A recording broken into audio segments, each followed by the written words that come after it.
कभी कभी एक छोटी सी चिंगारी भी क्रांति ला सकती है, खासकर तब जब दुनिया कहे चुप रहो। हावड़ा, पश्चिम बंगाल में रानी के सपने झाड़ू पोंछे और बर्तनों से बदल गए। सिर्फ 13 साल की उम्र में उसे स्कूल से निकालकर कोलकाता के एक बड़े घर में काम करने भेज दिया गया। उसकी माँ के हाथ बंधे थे, कर्ज था, उसके पिता जा चुके थे। रानी के दिन अंतहीन कामों में घुल मिल गए थे। सफाई, खाना बनाना, दूसरों के बच्चों की देखभाल करना। खाने का कोई ठिकाना नहीं था।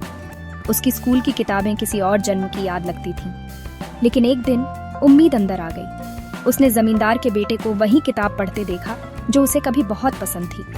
रानी खुद को रोक नहीं पाई। उसने चोरी छिपे पढ़ना शुरू कर दिया। रंगे हाथों पकड़ी गई।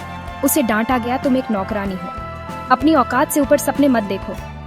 लेकिन उस दिन रानी के अंदर कुछ टूटा नहीं। वह जाग उठा। घर जाते समय एक रंगीन पोस्टर ने उसका ध्यान खींचा। बाल श्रम अपराध है, शिक्षा आपका अधिकार है। वह एनजीओ के ऑफिस में गई। नसें झंझना रही थी। वहां वह रेणु दी से मिली, एक सोशल वर्कर जो उस जैसी लड़कियों के लिए लड़ रही थी। रानी को अपनी आवाज मिल गई। वह आंदोलन में शामिल हो गई, शिकायतें दर्ज करना सीखा, दूसरों को बचाने में मदद की भाषण दिए। धमकियों और फुसफुसाहटों के बावजूद लोगों ने कहा, इस लड़की को बाकी को खराब मत करने दो। लेकिन रानी ने चुप रहना छोड़ दिया था।